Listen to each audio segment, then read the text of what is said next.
Jesus sieht, dass das ganze Gesetz ab 2 Geboten hängen wird. Und dort wie Gott über alles Leib haben und dort wie ans Nächsten so gut sind als ans selbst. Und das Leib, das wir haben, sind als eine selbstopfernde Leib, das ist eine selbsthandgebende Leib. In vielen Sinn fangen wir an, die Merkmale oder die Eigenschaften von dieser Art Leib zu untersuchen, die Gott an uns sein will und an uns finden will. Und Paulus sagt in 1. Korinther 13, das sind die Eigenschaften, die wir fähig betrachten, deuten. Leib ist geduldig, Leib ist freundlich, Leib wird nicht ewig, Leib ist nicht eigenkoppig und pucht sich nicht. Leib ist nicht eingeschränkt und ist nicht eine Sieg. Und von der, wo wir die ewige Leib-Merkmale betrachten, die in 1. Korinther 13 zu finden sind. Im 5. Vers los wie, Leib lässt sich nicht verbessern. Was meint das Wort, verbessern?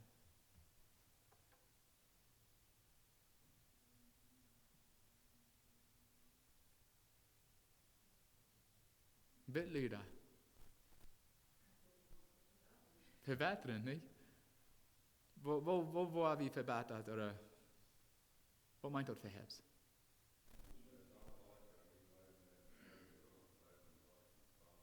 Ja.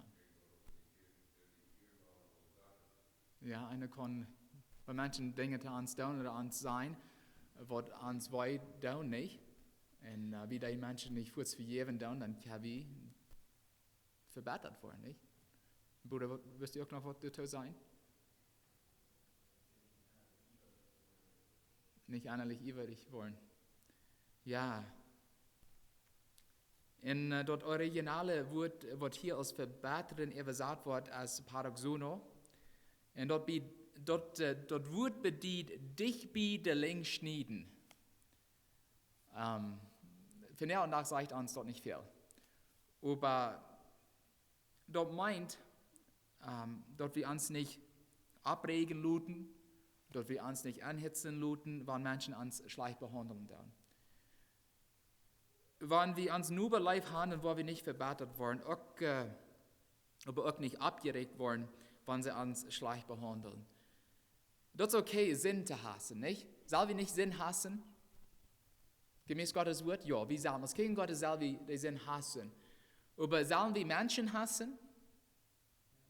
Wir können nicht, right? Als Kinder Gottes, wir können nicht Menschen hassen. Das geht nicht. Das passt nicht überein mit Jesus im Evangelium.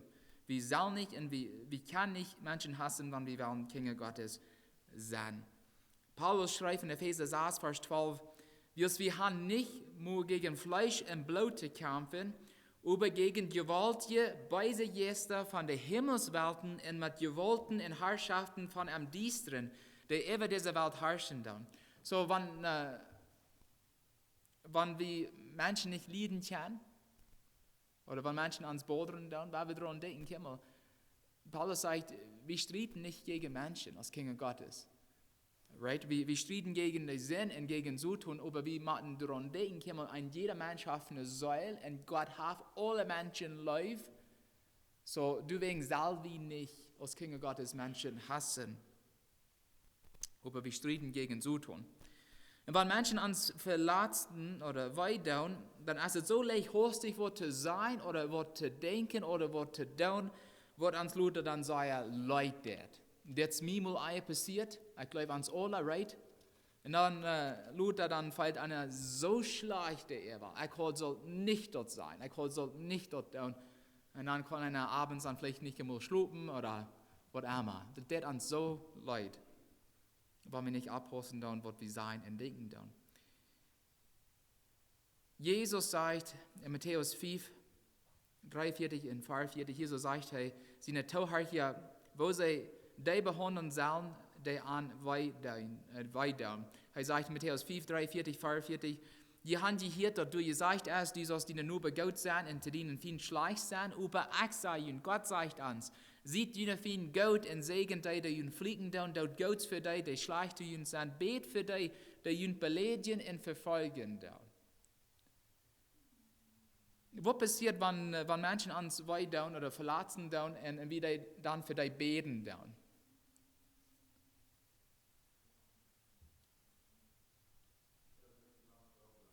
That's right. So das nicht bloß für die Menschen geht, das actually auch für uns. Right? Für mich ist das sehr schwer, wenn ich gegen jemanden habe und dann ich für die beten, dann die schlechte Fehler, die mich versiegen, dann die gehen erst gut weg, wenn ich ernstlich für die Person beten darf. So, was Jesus uns hier sagt, das für die Menschen gilt, aber das auch für uns gilt. Das hilft uns, Menschen zu vergeben, wenn wir für die beten tun und Gott zu anderen tun, die uns bei tun. Und das hilft auch, wenn wir diese Dinge tun, das hilft auch, diese Beziehungen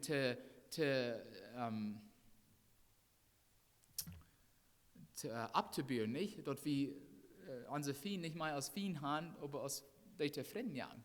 Nicht? Und wenn wir diese Dinge tun, dann hilft Gott uns auch damit. Wir wollen nicht immer reich behandelt worden, das stimmt. Menschen wollen zweimal uns proben zu euren oder bodern oder raufrauen oder schlecht über uns reden, so wieder.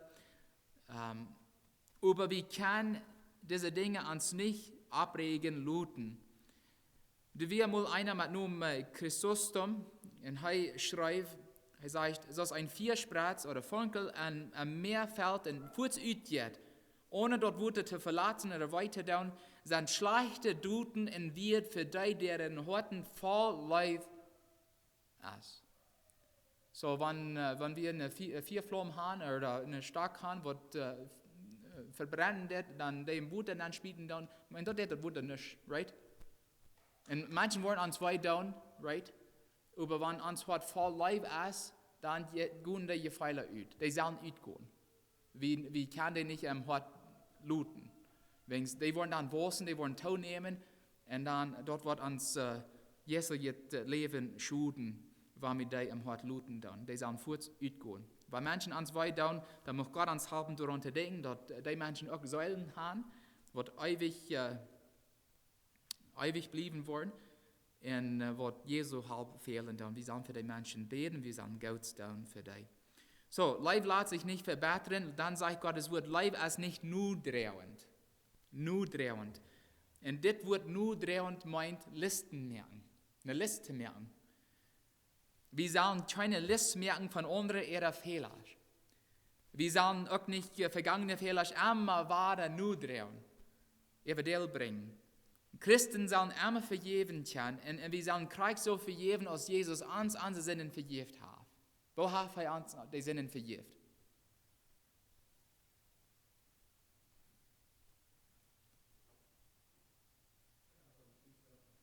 Der hat am Krieg für dich betont, right? Und der hat die für nie bloß weich genommen, stolz hier für ein paar Monate, wo lang sind die weich? Für immer, die sind immer weich. Die sind immer weich. So hat Gott uns durch Jesus Christus vergeben. Er nimmt uns die Sinnen weich und die sind immer weich. Hebräer 8, Vers 12 sagt, und hier redet Gott, er sagt, ich war mir an, sein Volk erbarmen, und wo der Sinnen vergeben und nicht mehr daran denken. Was weiß Gott nicht? Weiß er nicht alles? Und er sagt, Himmel, wenn ich die vergeben habe, dann war ich. Und ich weiß alles. Ich war nicht einmal und die vier Sinnen denken mehr. Die sind weich, die sind fort. Das sagt Gott uns. Und Krieg soll die Menschen vergeben. Wir sollen alle Fehler und alle Sinnen nicht einmal über Deal bringen. Wegen dort ist ganz klar, dass wir die Menschen nicht vergeben haben. Weil wir die immer weiter erwähnen dann. Und manchmal vergeben wir dort Menschen Fehler merken und dort wir auch manchmal Fehler merken, nicht? Wir don't. Wir sind Menschen, kriegen so gut als andere sind. Was würden wir denken, wenn Gott uns ab einmal jeder Fehler wiesen würde, den wir jemals gemerkt haben? Dort wird schwer sein, nicht? Dort wird schlecht gehen. Ich glaube, wir würden uns sehr schämen, actually. Wir würden auch mal genug Geduld und Mitgefühl für die haben, die uns mal was anderes getan haben. Ob man flieht oder nicht, wir würden anders denken. Wir sind von Gott berufen, andere zu vergeben und nicht nur drehend zu sein, nicht Listen merken. Und viele Probleme an der Kirche von hier und da kommen von Missverständnissen. Und vielleicht hat uns jemand was anderes getan, was uns sehr weh tut, obwohl vielleicht die Person das nicht mal für schlecht gemeint hat. Und das wäre ein Missverständnis. Was tun wir dann? Einen Groll holen und das ganz Schlimmste von den Menschen denken oder die Menschen vergeben, nicht? Wie sollen die Person gehen und probieren, das Problem zu lösen, die Sachen durchzureden? Und Gott kann uns als Kirche nicht brauchen, wenn wir einander nicht lieben können. Und was ist ein Beweis dafür, dass die Menschen einander nicht lieben können? Wo kann das sein, wenn Menschen einander sich nicht lieben können?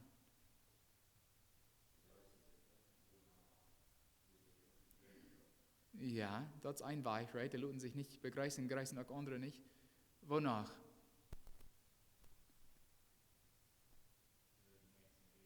Schleich über andere reden, vertellen, very good. Das ist nicht gut. Wir sagen das nicht. Aber das ist eine gute Antwort. Was noch? Ja, ich hoffe nicht. Ja. Einer sagt, okay, ich kann das tun, aber wenn die auch du hast, dann will ich tüß bleiben. Was hört sich dort? Oder vielleicht, wenn die Navers eingelud wurden? Right? Ist das doch nicht ein Zeichen? Ja.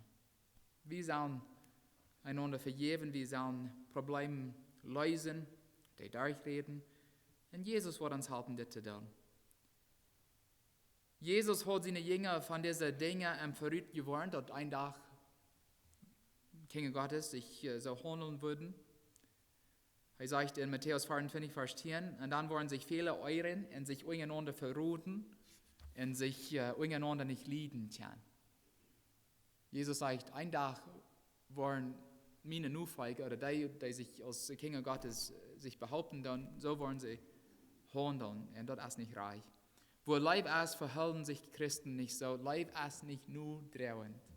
Wir vergeben einander. Wo ist Leib? Vers 6. Leib freut sich nicht zu dort, wo artig ist, er freut sich über zu dort, wo wahr ist. Und wenn Menschen sich verletzt fühlen oder beleidigt sind, dann freuen sie sich oder manchmal, wenn ihre Feind in Not stehen, wenn anders schwur geht. Wo ist das mit uns? Gleichen wir andere in Not zu sein, besonders die uns mal artig getan haben oder die wir nicht so reich lieben können? Haben wir uns mal gefreut, andere Menschen in Not zu sein, die uns mal verletzt haben? Und vielleicht denken wir dann ähnlich oder vielleicht sagen wir blödes. Well, dort hat er sich verdient. He got what was coming for him. Ist das christlich, so eine Gedanken zu haben? Nicht wirklich, no. Wird Christus so gehandelt haben? No. Als Bibellese weit wir, dass Jesus sich niemals gefreut hat, andere in Not zu sein. Das tut ihm immer leid. Er weiß sogar mit Leid für die ihm gekreuzigt wurden. Er betet vor für Jeff an, weil sie wissen nicht, was sie tun. Leid freut sich nicht zu dort, wo artig ist, meint auch, dass wir uns nicht über Dinge freuen, die Gottes Wort als artig oder arend beschreibt. Gleichen wir über andere zu spußen. Sprüche 26, Vers 18 und 19 sein, so als ein Wahnsinniger mit brennenden vielen Menschen totschreiten wird, als ein Mann, der seine nur bei hängend Licht führt und dann sagt, ich will bloß Spuß. Right? Das ist so leicht, was schlechter zu sein und dann nur dem sein kann, das wird bloß ein Spuß. Right? I was just joking. Und hier sagt Salomo, auch dort ist nicht reich. Wenn es an jeder Spur aus dem Wort hat, nicht? Gleichen wie eine Witze zu hören, eine Jokes zu hören und vielleicht sogar verbreiten. Lachen wie Menschen ut, wenn sie Fehler merken down oder was nicht ganz reich down können. Was sie sein, das ist bloß Spaß. Aber ihr Schwester, Leib freut sich nicht zu dort, wo artig ist. Right? Einer wird sagen, wird das alle abpassen. Ich rede auch von mir. Ich meine, und jeder kann wassen und beten down. Und hier mache ich auch Waussen und tonehmen. Leif redet sich über zu dort, wo ist, sagt Paulus. Und das kann auch verschiedene Dinge bedienen, aber wir werden das einen Punkt hier betrachten. Was ist wahr? Was ist ein Ding, worüber wir ganz sicher weiten, dann dort ist wahr, dort ist Wahrheit, was ist wahr?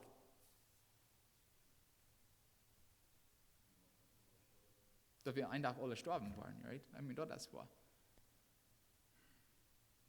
Alle Taxes tun machen, nicht? Das ist auch wahr. Aber was noch?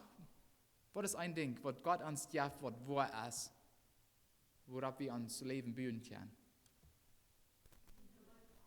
Sein Life für uns, was noch? Sein Wort. Das ist die Antwort, die ich sehen darf. All diese anderen Dinge, die sind Gottes Wort auch gefängt, nicht? Diese Wahrheiten. Aber Gott sein Wort ist wahr. Das ist Wahrheit. Was Gottes Wort sagt, dort stimmt. So, wenn Gottes Wort sagt, Leute freut sich über dort, was wahr ist, meint, dass wir können uns über Gott sein Wort freuen. Dass wir Gottes Wort haben und dort wie Gottes Wort verbreiten. Perfekt. Dass wir Gottes Wort haben, dass wir Gottes Wort ausleben und dass wir Gottes Wort verbreiten. Wir freuen uns als Kinder Gottes, wenn wir diese Dinge tun. Gottes Wort haben, Gottes Wort ausleben, Gottes Wort verbreiten. Dort wird Evangelium oder Gottes Wort meint gute Nachricht. Und was könnte eine bessere Nachricht sein, als zu weiten, dass Gott einen Weg für uns reitgemerkt hat, uns von unseren Sinnen loszuwollen. Damit wir Frieden mit Gott haben. Und dort Heil in Christus bringt große Frieden mit sich. Und deswegen freuen wir uns über unsere Arbeit für den Herrn.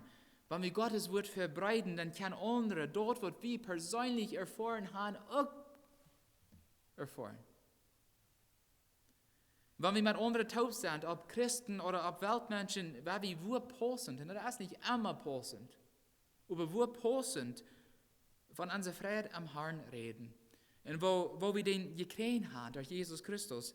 Jesus sagt in Lukas 6, 45, und dieser wird reden sei Leute zu meiner Säule, Lukas 6, 45, ein guter Mensch wird ut dort Gode in sein Hort Godet für den Tag bringen, und ein schlechter Mensch bringt von dort Schlechte in sein Hort Schlechte für den Tag. Wovon dort Hort voll ist, Wort, Red. That's right. Red und Mühl. Und wenn wir diese jährliche Friede in unserem Horten haben, dann wird dort Rüd kommen. Und wenn dort niemals Rüd kommt, dann ist der Zeit, uns selbst zu prüfen und unser Siegen, um zu sein, wo wir vor Gott stehen.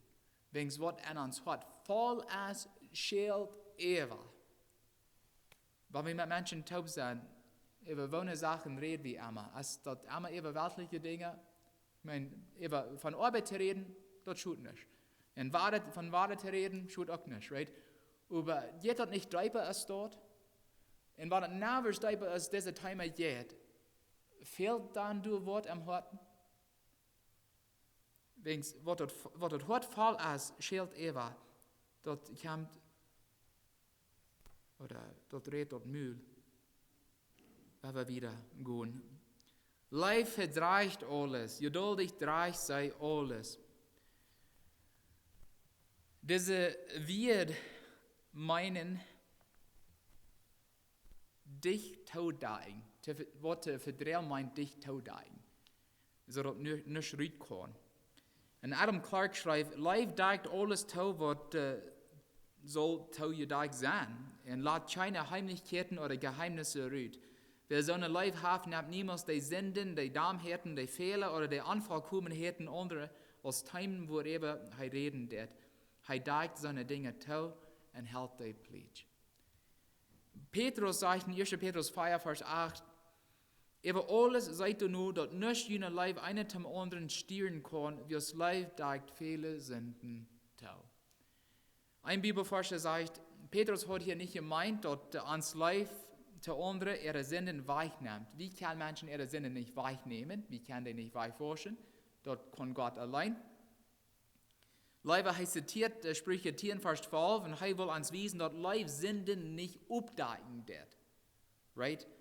Wir können uns Leib wiesen, indem wir andere völlig vergeben tun und nicht mit anderen Menschen ihre Sünden reden tun. Gott vergibt uns die Sünden und er hat uns die wahrgenommen und wird die niemals wahre Ewigkeit bringen.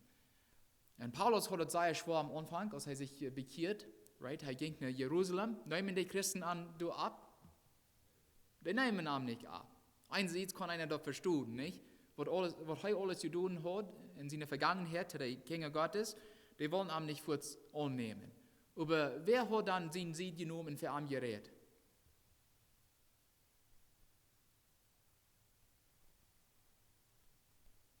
Fängt mit B an?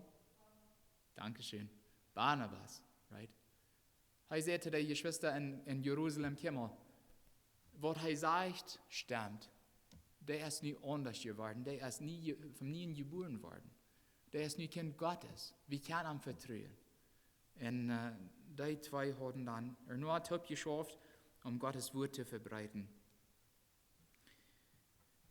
Dort ist manchmal schwer, nicht von anderen Menschen oder über andere Menschen zu reden, wenn sie uns mal weitertun haben. Aber wenn Gott die Dinge wahrgenommen hat, dann sind die weich. Und dann habe ich nicht mehr die Freiheit, über die Dinge zu vertrauen. Und auch, ob die Menschen uns niemals um Vergebung gefragt haben oder ob die sich niemals oder ihre Sinn in Gott gebracht haben. Right? Wenn Menschen uns weit down verletzt haben, habe ich dann die Freiheit, mit anderen Menschen dann zu gehen und über die Dinge zu reden und sagen, guck mal, wo schlecht diese Menschen hier werden, zu mir. Soll einer das tun? Leider still sein, nicht? Wo wir können. Leib deigt so eine Dinge zu. Leib verdreicht alles. Leib glaubt alles. Wenn wir Menschen Leib haben und wo wir an auch glauben, ohne ihre Motiven einmal zu zweifeln, das meint nicht, dass wir blind oder leichtgläubig, gullible sollen sein, sondern wir versuchen Menschen zu vertrauen. Und dass allmählich gesunde Beziehungen, gesunde Verhältnisse mit Menschen zu haben, wenn wir nicht wahrlich sind, die Menschen zu vertrauen. Nun, wenn wir nicht abholen, dann können wir unsere Vertrauenswürdigkeit verlieren. Zum Beispiel, wenn wir Dinge tun oder sein, was unseren Raub dann im Herrn stören wird oder kaputt macht, dann wollen Menschen uns nicht mehr glauben, die wollen Menschen uns nicht mehr vertrauen. Wenn uns Verhalten und Wunder nicht mit unserer Wert übereinstimmen, dann sind wir Heuchler. Oder wenn wir andere verletzt haben, dann ist es schwer, eher vertrauenswürdig oder eher Vertrauen zu werden. Wir machen dann um Vergebung fragen und dort ausleben, was wir vergeben zu glauben. So wie wenn andere Menschen glauben, und über wenn wir zu kurz kommen, und uns Vertrauen oder Vertrauenswürdigkeit verlieren, dann machen wir sie immer schaffen, die Trete kriegen. Dort ist es wichtig, dass Kinder Gottes einander vertrauen können. Warum?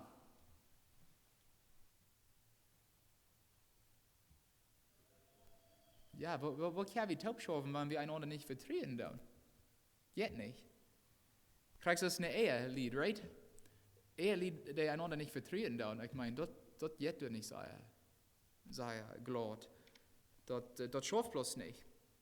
Wir müssen einander vertrauen. Wenn so tun sieht, dass wir einander nicht vertrauen, dann wird er probieren, das zu brücken, Striden, Uneinigkeiten an die Kirche zu bringen. Und wenn er dort kommt, dann wird das nicht lang, was er wird zu tun haben.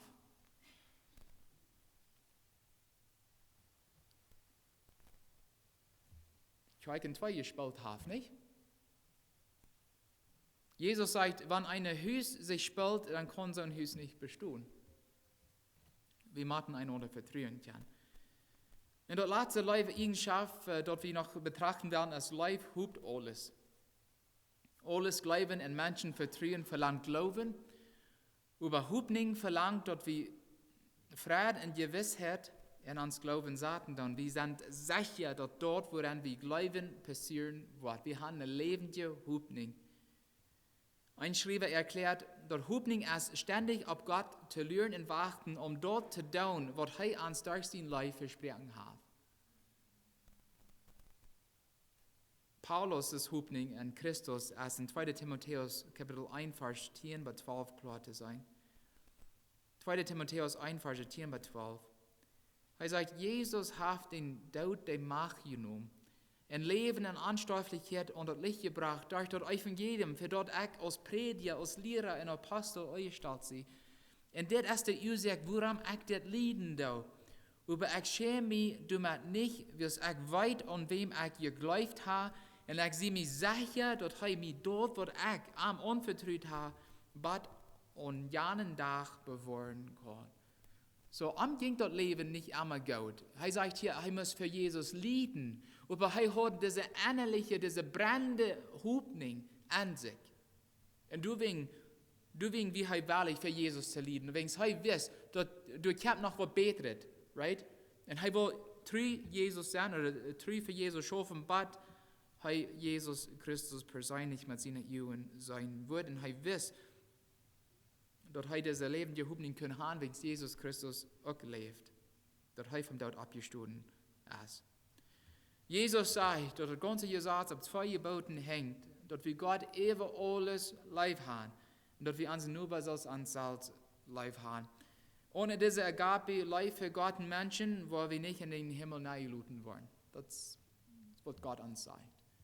Wir können behaupten, Kinder Gottes zu sein, aber wenn uns so ein Leibes fehlen, dann wollen wir nicht in den Himmel einluten wollen.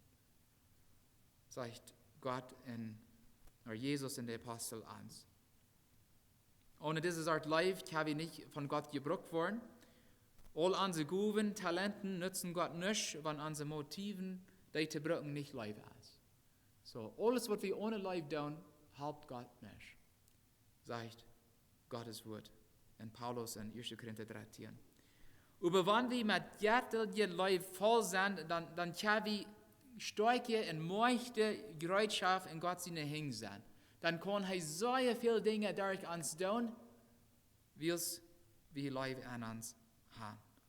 Wie es dort wies, dass wir mit Gott gefällt sind. Wenn wir mit so einem Leib das gefällt sind, dann meint, dass Gott an uns ist. Dass Gott an uns lebt und dass er durch uns schaffen wird.